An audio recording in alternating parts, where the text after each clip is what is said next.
this lecture we will discuss about vernacular case examples. So we will see the examples of like a vernacular design from the architecture, like how these designs have evolved over time and how they have been addressing the actually climate related responses, as far as like a building is concerned, a habitation unit is concerned, in like a different geographical and climatic locations. So if you see like according to the Foster, what is vernacular? So vernacular architecture can typically be understood to be a region's indigenous local building customs, materially and the milieu in which it arises. Vernacular architecture is an architectural style that is designed based on local needs, availability of construction materials, and reflecting local traditions. At least originally, vernacular architecture did not use formally schooled architects but relied on the design skills and traditions of local builders. So you can see, like a vernacular architecture is part of a local culture. A culture in an overall sense involves like art, music, food habits, clothing, even architecture. So this vernacular architecture has a lot to do with that particular place, and it evolves while passing through like generations and generations, like how the people of that place or that community find resources in the vicinity, in the like a local surrounding areas, whatever they could source in a in a more like natural way, more like a subtle way, without actually bringing stuff from like a far away places, or very distant like a places, or maybe manufactured things like from like a factories and manufacturing units, what we are actually getting like a supplies from these days. So not actually using those kind of materials, but using very very raw, very very local, very very authentic natural materials, such as like adobe, thatch, bamboo, stone, whatever they could found in that place. And that is why you will see the characteristic of the vernacular architecture and the features of these vernacular architectures, they actually change from place to place, because they are very very rooted to that particular place. So this is the one region. So why this is important to understand over here, in this actually globalized form of architecture which is evolving in the recent years, in these days, so there is a trend that the buildings, for irrespective of the location of that particular slide, it's they're all almost the same, because they're utilizing the same construction materials. And there is one actually a global structural system which has evolved, so irrespective of the place, it is all the same everywhere. And irrespective of like a distance, we are able to still like a source and get those materials which are manufactured from like a very distant places within the country, or even like outside the country. So like in this globalization scenario, this vernacularity of the architecture is getting lost. So well, there are several advantages to this, actually going for this globalized way of like developing and designing architecture. But there are some disadvantages also. Well, disadvantages are the biggest ones what we can see, like we are not utilizing the natural elements and natural things which are available in the surrounding, but we are relying on the electricity based actually gadgets, tools, mechanical systems, to fulfill the comfortable actually requirements in any given building. For example, like temperature, humidity, wind, sound. So we are actually relying on mechanical methods of controlling these things, irrespective of going along with the nature. So that is one of the reasons actually things are have actually changed in the recent times. So we will see some examples. There is one very famous crafts museum, so in New Delhi. So this museum has several artifacts of like a craft and all, but it uses, if you see the building itself, the premises of this craft museum itself, okay, this is made up, this is constructed in a very like a vernacular way. It appears like, yes, it's a piece from like a older time, that it's a piece which belongs to like a maybe a local area, so it uses actually, you see these materials, these like a roofing materials, these walling like a these patterns which are drawn on the surface of this like a building, the stone which is the usage, the other features, other decorative elements which it uses, they are all sourced actually from like a different places of India. And it actually as a one unit of one museum of like a this kind of, it's like a unique kind, It represents actually several rich actually vernacular traditions and heritage, architectural heritage of like a different parts of the country at one place. So I would suggest you must take a visit whenever you are reaching like a city of the New Delhi, because you will get from like an architects or engineers and designers perspective, like how humane the space is, how humane the materials used in the buildings could be, and how humane the overall approach could be towards living in the sync with the nature. So that is actually idea which you will realize after looking at this building. So as you can see in this picture, it's a courtyard, is a typical courtyard actually arrangement which is given over here. So this actually in this you can see like there is like a courtyard planned on the in the inner side of this like a building, and there are like a trees, and there is one actually tulsi plants also plant also planted over here, and the entrance actually door on the one side, and other like a the rooms on the like a sides, they have their own actually respective like doors, and the windows of these doors, they open inside the courtyard. They may be having like other windows also on the opposite side, who may be opening on the other side of the building. So this actually, if you see, this is nothing much, but it's a very subtle architectural system integrated over here of ventilation and shading from like a sun and rain. So why these covered pathways and these corridors? To protect from the like a direct sunlight and maybe direct rain. So it is very typical if you see like, so from where it could belong to. Obviously this belongs to like most parts of the India, because India in general is a like a warm and humid and subtropical actually country. So this is the actually characteristic of India as a, like a one geographical entity. And this is the one actually architectural system which follows in the like a length and breadth of India, starting from the like a northern Gangetic plains till the like a courtyard houses of like a Tamil Nadu and Kerala, even in the middle of the India, on the west side of the India, on the east side of the India. So we can say like this courtyard planning is a very typical actually a feature of vernacular architecture from India. Though there may be some further details which vary from region to region.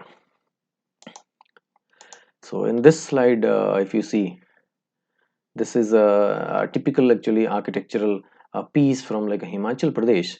So it utilizes these stone blocks for creating the main wall, and on top of that there is like a wood or timber actually constructed this house, which utilizes again this pitched roofing over here with the tiles, in order to like slide over the snow which falls in the like a winter times, you know. So this is a typical structure from like Himachal Pradesh.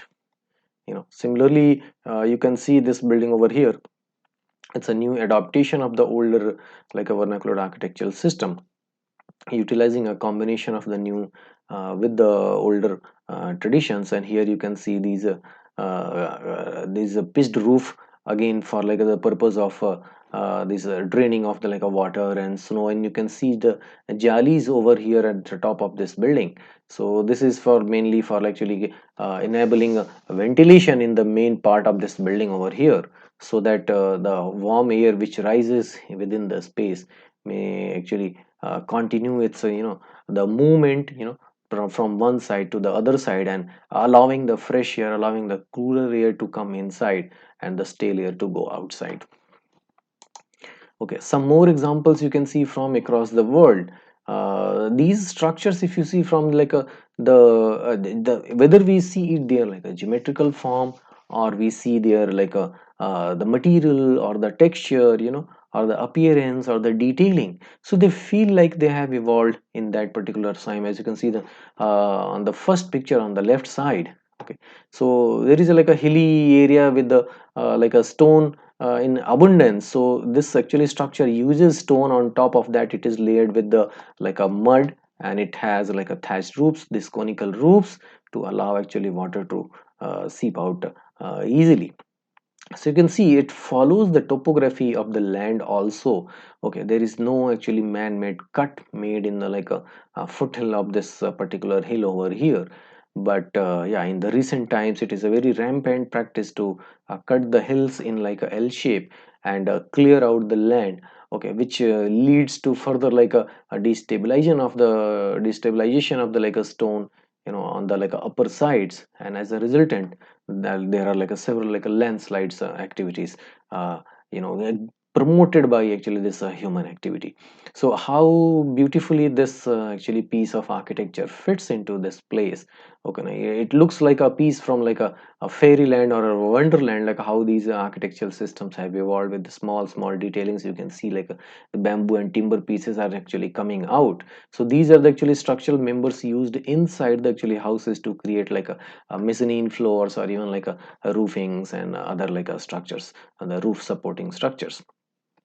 And even you can see on the like a front surfaces of these walls there are some actually figurines which and some like stucco actually work which talks about maybe it's a representation of that particular tribe, or maybe the social strata of it, or something, or maybe a name or something like that. So how beautifully it is integrated in the same material without actually bringing in other like a third material. Similarly, in the second picture you can see this also follows this stilt construction system, raising the entire like habitation area, as high as like 8 to 9 feet over here from the like a ground floor, so from the ground surface. So it is very evident that there may be some actually climatic actually maybe impacts or something on this area, maybe flooding or maybe waterlogging at some point of the year. And to safeguard, or maybe even like some regions, for example, like a storage for the cattle, or maybe a shed for the cattle, or maybe keeping some other like a utilitarian stuff on the ground level, or maybe this land falls in some maybe forest area, infesting a lot of with the like reptiles and other like such creatures, to allow them like a free movement and safeguard actually the family quarters. This structure is actually stilted. So such examples we can find in plenty from like our own northeast India, where some states, for example, like Meghalaya, Assam, and Nagaland, they use actually such a, like a stilt structures, because Assam, like you mostly aware of these Kaziranga National Park. So if you go to like that area, this that actually area receives a huge amount of like a flooding and waters from the river Brahmaputra for like several months every year, almost at the time of the, like monsoons. So this actually kind of like architecture allows water to flow naturally without causing the much damage to the structures, because these are the only columns which are coming in the way of the like a water, not the entire structure. Because if the entire structure comes, there will be a bigger and wider surface area, resisting the water, thus the gush of the water. And water in the Brahmaputra flows in a very high quantity.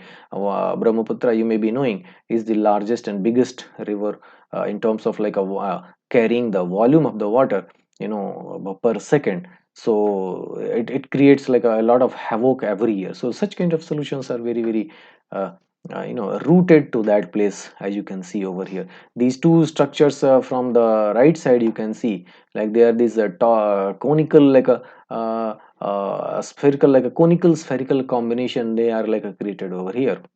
And it's clearly visible on the rightmost side, this structure. This is the wind chamber actually. So obviously it is very evident that these two structures are from some dry arid area, from some part of the world. So we can easily guess through the features which are there in the structures, like this is a thick walls, without any opening, so this must be from like a very hot dry place, maybe some Gulf country or somewhere. So this is very evident. So I need not actually name the place, but you can easily, you should be able to guess from the features of it, like from where this should belong to. So generally we can understand through this geographical actually like such characteristics, such features which represent some responsiveness from the through this design, for that particular geographical area. So further down here you can see it's not just the building like a material, it's not just the form, size and scale, is the actually making it very very like a intrinsic to the overall like a value system and the society and the community life. So you can see some figurines also here, some you can see patterns, some drawings on the walls, like what do they mean? It may actually vary from like a tribe to tribe. So these actually patterns, they belong to a particular tribe, and these the arrangements of these lines and the way they in the thicknesses what they adopt and the color combinations, actually what you are saying, it looks like a piece of like a cloth or something it's taken from, but not. This actually graphic may be representing a particular tribe, or maybe a social status of that particular family, or maybe their identification mark through which these any person from that tribe may easily decipher and understand like a which this structure, like a, with whom with which person it belongs to, which family it belongs to. So it has actually such coded like a pieces of like a information also through this architecture. So that is why this architecture is very rooted to the place, very rooted to the community. The second picture you can see, it's not a piece of like a building, but it's a piece of like a human ingenuity and creation, where they have used actually these natural roots of like a certain like a creepers, and a very strong actually creepers who have like a very strength like in their like a members, like a tensile strength, they have used it to weave as a like a bridge, as a crossover, for this crossing this actually water stream which is flowing right here in the lower side you can see. And it's not just one level, it is like a two-tier actually root bridge, from the state of Meghalaya in northeast India. So this is a very unique actually a system, like how nature can itself be used to maneuver without harming it. They could have used actually pieces of maybe timber over here, or maybe like a steel over here to erect maybe a foot over bridge or something like that. But no, they have actually decided not to bring any other foreign material and utilize whatever they could, on that given place. So it's an excellent piece of actually human ingenuity and creativity, while maintaining the balance, while maintaining the actually coherence with the nature. So vernacular architecture represents that cohesiveness, that coherence, to go along with the nature, not against it. So that's the most important essence from this lecture I would like to deliver to you. So why vernacular architecture is important in the like a strategies for like a sustainable design and this course? Why? Because vernacular architecture gives us a plenty of like examples what to use and what not to use. So we can see like what kind of forms they have used, what kind of materials they have used, how they have maneuvered their design and construction in any given that location, and the resources which are available at that particular space. So it's a wonderful actually pieces of architecture to actually witness from across the world, and it opens our eyes, like we as like a trained architects and designers and engineers, how we are contributing by going against the nature. So the essence of this lecture is in this feeling to understand actually, going along with the nature. You see this third picture, see the roofing is looks like a piece of maybe a grassland, or maybe a stony actually area where some lichens and grasses have actually grown up. And this is precisely what it is. You are not wrong, you are absolutely right. This actually this roofing what you are seeing is a combination of like a thatch and straws, on which lichen and moths and these green stuff they have actually grown up, you know and this is what we were actually discussing in the chapter of like a urban heat island effect, UHIE, where the whole idea was to minimize the actually, the heat, quotient of that particular building, and in a whole the entire actually community in that neighborhood. So this is actually traditional way of utilizing this actually this green roofing structure, which is clearly seen over here. Okay, in the some recent times, you may be you may have seen some like a keen architects and engineers. They have actually designed such structures which utilize Adobe based like a material. Like Adobe itself is like a an excellent material which resist like the heat transfer, which resist even like the other forms of like radiation and things. It protects the interior from like outside. So you see this building on the like a top right side.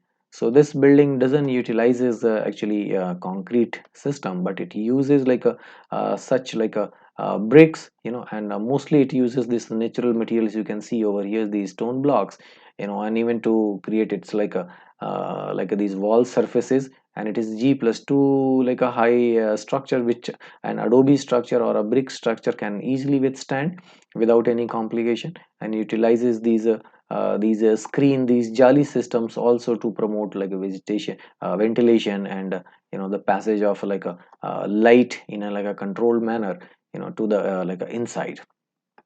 you know these all of these actually images you see in the recent times, this building was actually constructed using the there's a courtyard system of like this vernacular architectural system, which we discussed in the initial slides. So it utilizes the same philosophy over here of creating like a corridor and courtyards, inside, and actually shaded actually portions where one can sit and relax in the like a hot and actually warm and humid actually atmosphere. So these kind of like buildings are also coming up in the recent times, but the number of these buildings are like very few, extremely like rare actually somebody goes for like a such construction of like a systems. But we actually must promote, if not necessarily, if it is not possible to go with the pure adobe structures, but at least we can promote like an amalgamation of like a both like a philosophies of the like modern construction methods and the vernacular architectural systems. Well, vernacular architectural system has some like a challenges also, like it poses from like a time to time. So you can see like this figure over here on the top left first picture, if you see like how the like a earthquake kind of situation may impact actually such buildings. So this is one of the example. So this study is very important for us to understand and re-engineer our like a approach while designing like a building which utilizes a vernacular architectural system. So how we can strengthen the actually the walling, you can see over here on the first picture, first sketch, okay, on the left side. The second one with the actually example, with the real life a picture from like Nepal, you can see over here, and it happened in 2015 with the earthquake which happened at that time. So how the entire actually wall surface got detached, from the rest of the actually wall of the building.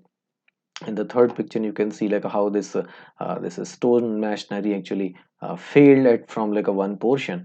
So, and the last one, like how this rupture happened, and how these actually cracks got developed at the corners of these openings of like windows and doors.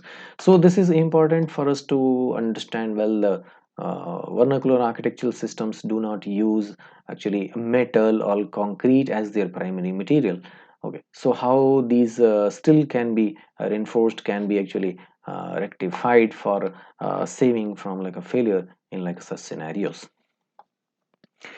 Okay, some extreme examples of like a vernacular architectural system from across the world. You can Google these images. This picture looks like a piece of like a fancy, or maybe it looks like a maybe a extreme tourism, but it's actually, you are seeing, what you are seeing is a neighborhood, which exists on the like a water body.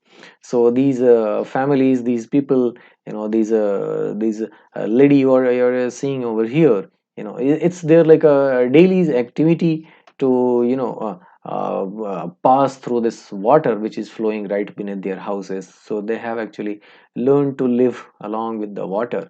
This is a picture from like a Philippines and a Vietnam area.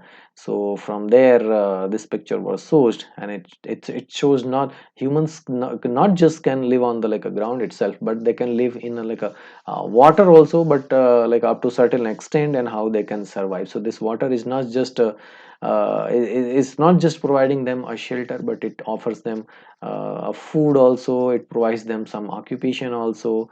So this water is actually very integrated with their everyday life.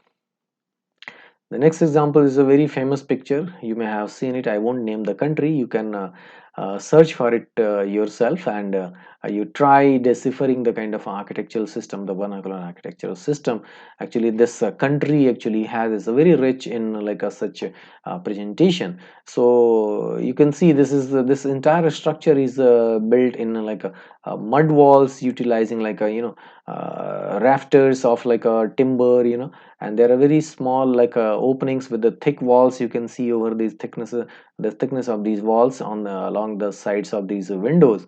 Okay, so obviously this belongs to a very hot area, one of the hottest areas on the like a planet. Okay, so this country, this actually architecture belongs to that particular country. And economically also this country has not evolved so much, has not done like a much compared to the other countries who have developed very fast. So because economics also has a direct correlation with the evolution of like architecture and structures. So how even like while being in like a such a limitations of like a situation, how this place, how this this community has done wonderfully to evolve like a such a like a pleasing architectural system is worth actually looking at. And it gives several like details like how people used to live. So then another example you can see over here, it looks like a uh, maybe a burrow kind of where the wasps and other like animals or maybe small creatures and things would live. But this is not actually, it belongs to humans, our like a a few generation like earlier like ancestors, they have lived in these actually structures where you can see a number of like opening. So this is carved, actually it's a rock cut architecture, is an excellent piece of like a rock cut architecture where the community has dug deeper within a bigger block of like stone, and they have created habitable spaces. Okay, moving on, you can see one arrangement over here in which it talks about having a courtyard in the like a center, and then other like a habitation like a spaces on the like a slides. So this is shown over here like a family belongs to like a music, and how they have created their like a chambers and their sides on the sides of this structure over here. So you can see a drum room on this side, singer sitting on this side, and maybe shrine room over here, some visitors over here, with the, and these are all spaces woven around this this courtyard, this central courtyard. And in section of, you can see over here, so this utilizes, one can like create an like a ambience actually of like a living, as well as like a musical activities and other sorts of like activities also. So how architecture is rooted with the other like a value systems of our like the society also is very evident from this place. So this actually architecture shows, gives us a glimpse of like that kind of like uses. Well, this is a map, so this talks about like, so it's from like encyclopedia of vernacular architecture of the world. So this map actually has divided, the regions of the world, which have like a one similar kind of like a vernacular architectural system. So in the subcontinent of India, you can see over here, this falls under 1.6, 1.5, 1.7. So these are actually subtropical like a warm and humid areas, the arid areas, again like a forest like a subtropical area. So this is divided majorly into like, India is divided majorly into like a three parts, and this is very evident, one can actually understand if you study the regional vernacular architectural systems of India. And other countries also, you can see like how they are divided, and we can see the details over here. So this actually map is sourced from like that encyclopedia, which gives beautiful examples of architectural system from these many like vernacular actually divisions of the world. Here another example which I have shown earlier, you see like how beautifully they have used these a log of wood to create like a steps, kind of a ladder, to rise from these waters and reach the houses on the top. So this building actually cannot be understood outside their cultural as well as their environmental context, a fact which raises the issue of the who of the vernacular architecture. So you can see over here, a building is very rooted, with the like a environment of course and the context, and is very rooted with the culture also. So the culture actually is the driving force which gives the details and the other features of like any architectural system. In the next slide, here you can see this is an example actually taken from state of in Rajasthan in India, and this particular place is known as like a Chittorgarh Fort. You may be aware of, or you may have seen actually this stump. This is actually stump in the commemoration of the victory, you know, and you see this fort over here. This is, it's sitting on the top of a hill.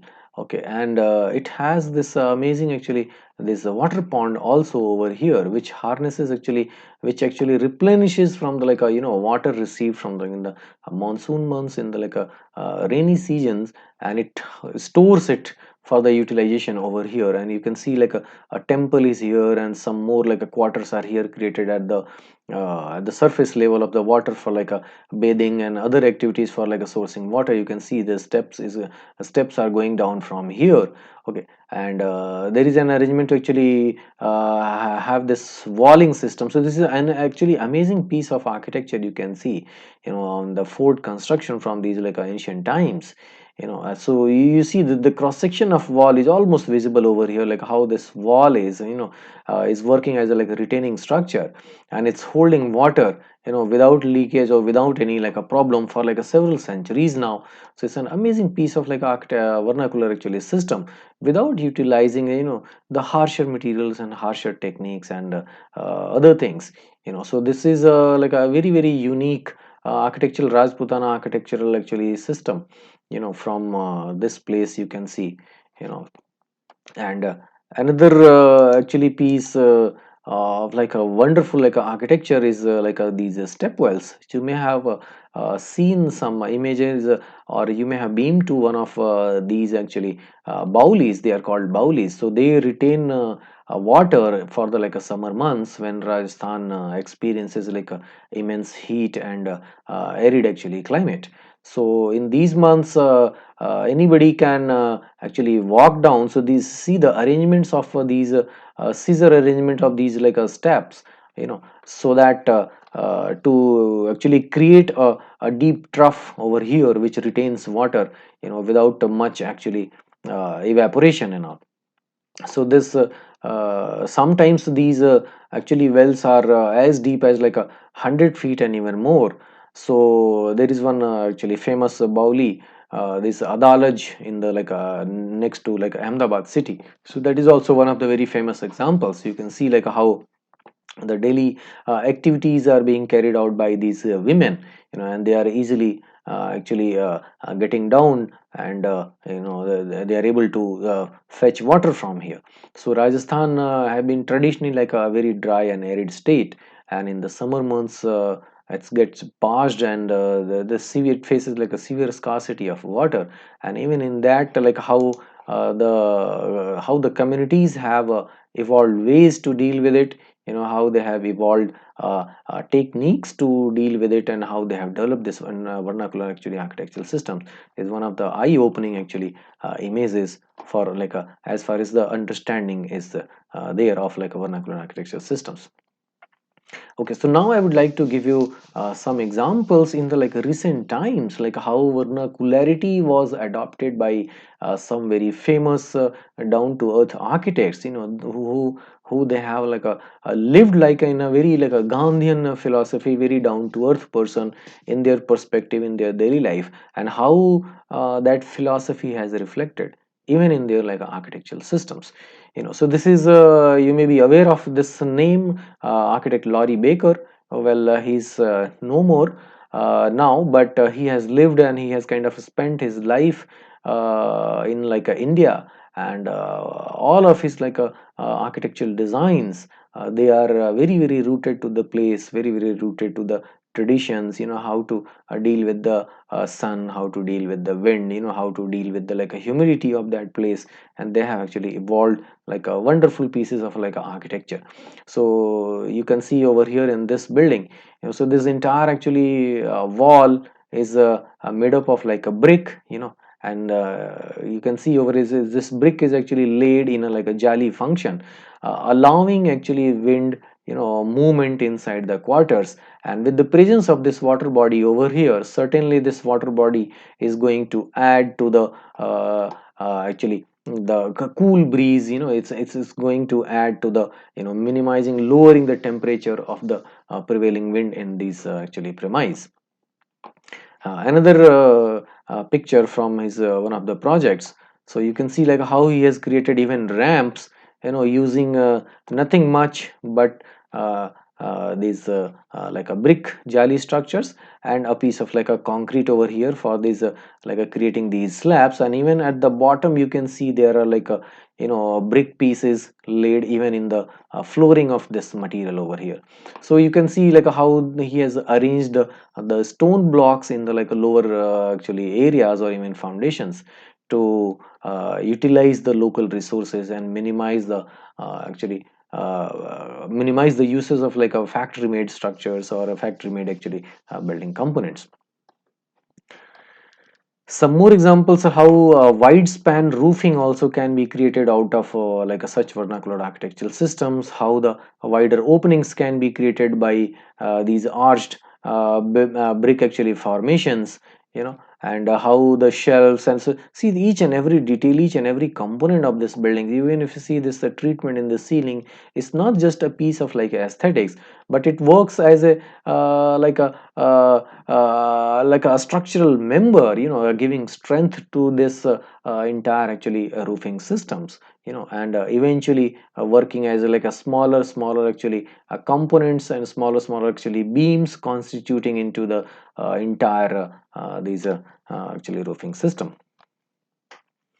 Further, you can see over here is not just the brick only, like how the bamboo can be utilized for creating a like a sunscreen of the building. So the one beautiful example I found here with this picture. So how these windows and other like a building surfaces, which are tentatively exposed to the sun, they are covered in this like a bamboo actually pieces, and how these bamboo pieces are also arranged is very pleasing to look at, and they are actually becoming a part of this building in like a whole sense. This is not just a, like a external like a treatment or something given as a like a fascia, but it works as a like a a integral member of this building.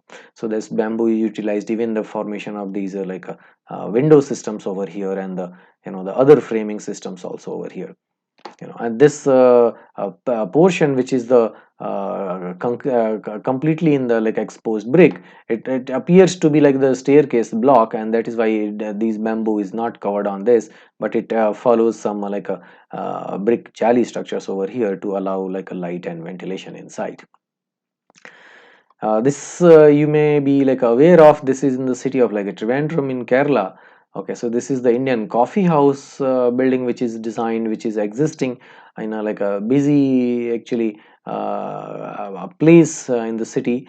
Okay, and this is situated right next to maybe a movement area where is like a bus station or such like activities. And this building you can see is very unique. It's like in its approach, it appears like this is a building which is forming through like a helical actually structure. So this is how this was like a design and executed, and you see these triangular openings to allow a passage of light and ventilation in this like a humid place such as like a Trivandrum. Okay, further you see like how this bamboo is fashioned to create this staircase. So usually we see like a ladders in bamboo, but this is a staircase you can see made out of like a bamboo. So a building made up of like a brick, mud treatment and bamboo. Well, if we compare it with the, like our LCA like exercise, so the sources of this material is the nature only, and very little like intervention, very little actually processing has actually done with this actually made these materials. And once their lifetime is over, well, they are not going to lie down somewhere and waiting for like 1,000 years to decay and decompose. They can easily go back to nature and become part of some other thing again in a very like a short actually span of time. So this is the actually that factor of time in the like a biodegradability, because in principle everything is biodegradable even if it takes like a 50,000 years to decompose and decay. But that time factor is very important, how long it's going to take to get like a decay and decompose without leaving any like a hazardous actually effluents. So this is one of the actually amazing pieces of like how a thought process can be utilized to create actually such structures. Another example I have taken of an architect from like Sri Lanka. He is an architect like Geoffrey Bawa.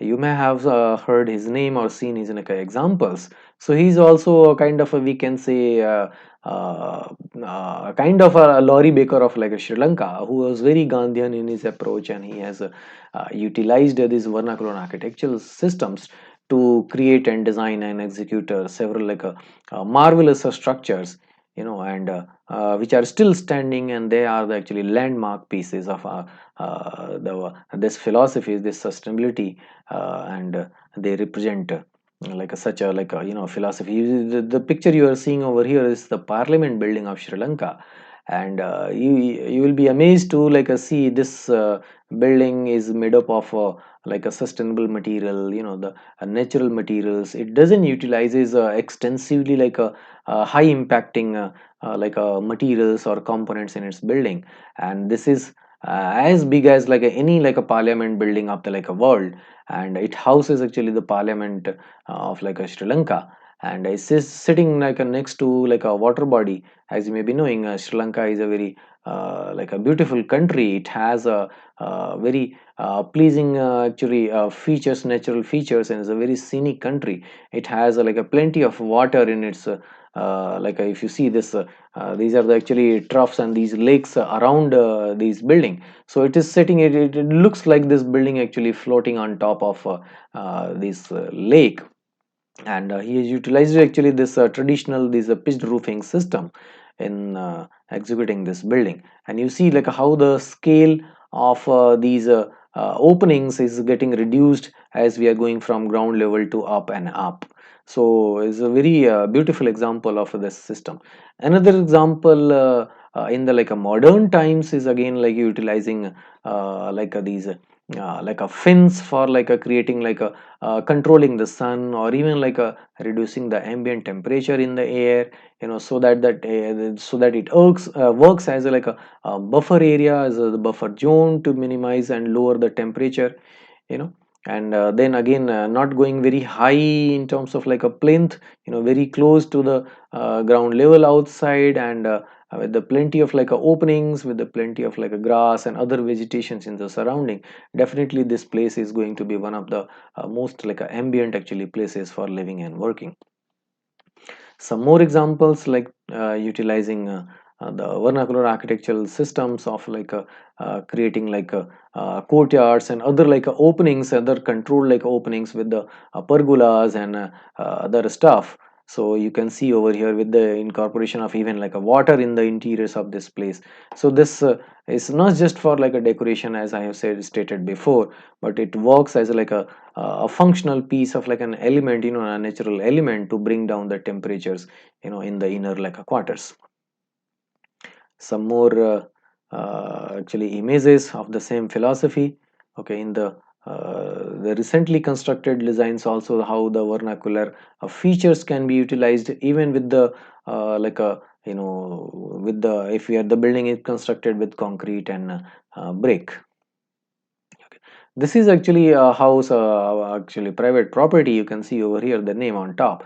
So this was also designed by Geoffrey Bawa, and it sits right on top of this water body.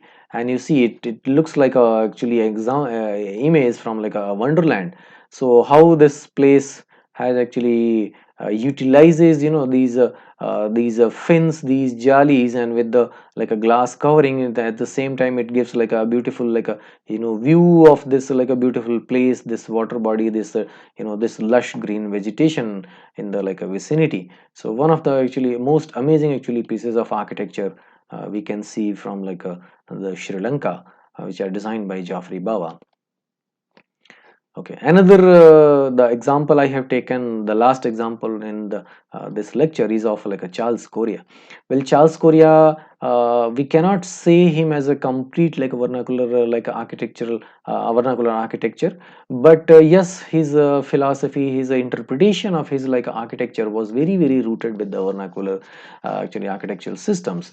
And that is why I have actually chosen his works, and him to actually portray over here in this actually lecture. So you see this picture on the top, on the left side. This is a book cover of like a very famous book named like a Charles Correa by Kenneth Frampton. Okay, so we can see like how in his designs he has utilized the philosophy of these pergolas to create like a interesting interplay of shade and light in the interiors, and control the temperatures, control the actually glare. So this is this visual is from like a Jawahar Kalakran from like a Jaipur, which he has designed. So you can see in the like a this courtyard, this the steps are designed in the fashion of like the stepwells which we saw from like Rajasthan. Okay, so in the same actually philosophy he has designed this courtyard utilizing the red sandstone of like Rajasthan. Some more examples you can see like a small thumbnails over here which he has designed over like the years. So several such examples you can see from here, like this is the Gandhi Museum from like a Sabarmati ashram. So how he has designed the courtyards and how he has planted trees, what is the scale of it. So they are all actually beautiful examples of like adoption in the recent times. So we will see a grammar of like Charles Correa, like how he has followed this grammar was the philosophy. So you can see like on the how he has handled like a site plans. There are several examples given over here on this column. You can see starting from like a like it has like a Hudco housing actually a plan. It has like a Malabar cement township. Several like a ACC township. So how he has handled the site plan for like a planning of the like a housing and the row housing. Okay, so this is given over here, the kind of types what he has used in his like a designs over here in these like a projects. So the unit actually how habitations are detailed over here. You can see the very famous like a Bela housing at the bottom. you know in the next column you can see the in unit actually modules, how he has designed these unit modules of these actually projects, and how these modules are actually in relationship with each other. What is the kind of a staggering he has used, what is the kind of like, the arrangement he has utilized. Somewhere they are like a at some angle, somewhere they are at sitting at the 90 degrees, somewhere they are like a little bit like a placed and creating like a interesting space or courtyard maybe in the front. So this is the kind of the arrangement he has played with to create actually interesting spaces. And then in a bigger group, like how he has utilized these generational approach of the like a multiplication, how these entire units in a collective way they are going to behave like creating like a interesting like a interactive spaces for this community, some working spaces, some spaces for like a celebrations, festivals, etc. you know so and then the functions, like what are the functional areas of these units and where they are placed. So we can see like a very beautifully actually laid this by the actually assistant professor over here. He has actually beautifully laid this grammar of like a Charles Correa's designs. Okay, so in one of his very acclaimed projects, this is the city center project from the city of Kolkata. Okay, so this was designed by him. So you can see like a how he has created brought those natural elements from the like vernacular architectural systems. How he has used wider like openings. How he has used pergolas and semi actually shaded areas here on the like in this part, and how the different activities they have actually he has colored in the different actually colors altogether, very striking, very appealing, very strong colors, so this is one of the acclaimed projects of like his design. And in the planning also, like, can see how he has worked on the grid, and how he has actually kind of created this interplay of like a different activities, how he has always kept kind of this courtyard actually planning and such actually philosophy in the center of his designs. And there is always a tree, a neem tree, banyan tree, or people tree in the center of actually that courtyard, bringing in that the ancient actually philosophies of India, of this courtyard planning and this community actually gathering, along with the emphasized by these steps arrangements for like a smaller like performances and events and things like that. So this is one actually beautiful piece of like composition you can see of like a different elements, different actually functional units of this structure over here. Further, as I have stated earlier, this is the very famous actually a shot from the Jawahar Kala Kendra. So how he has actually created, you see this podium is working as a like a, this a performance center for the this group of like artists, and the audience can sit on the surrounding on these steps, leisurely stretching to these grasslands, and enjoying a complete like a open view from the like a top. So this is the kind of a philosophy he has used. So this is overall actually model of this actually Jawahar Kala Kendra. You can see over here they are created by this student. Okay, so you can see the philosophy how he has created the openings, and in these squares also how he has created these openings, and he has created geometrical actually play depending upon the like a mandala philosophy. So this is a beautiful actually example of vernacular architecture. Another landmark example like how to create like interesting interactive spaces is this actually project from Mumbai. So this stands out in this entire landscape as like a unique actually architectural piece. And the kind of the philosophy this building has. So creating like a very interesting like a mezzanine floors, promoting like a exchange, promoting like a connection, from like a one actually unit of like this housing to the next unit. And that is how he has actually kind of interconnected the balconies of two to three like a different housing units at like a one common actually space, which is double height over here. So one of the very unique approaches in his design. So this is some more detail of the same structure. And yeah, so this is in an overall sense, if you see, vernacular architecture offers actually connection with the place, connection with the culture, connection with the like a climate, and that is actually that has been the actually driving actually force for like a sustainable design.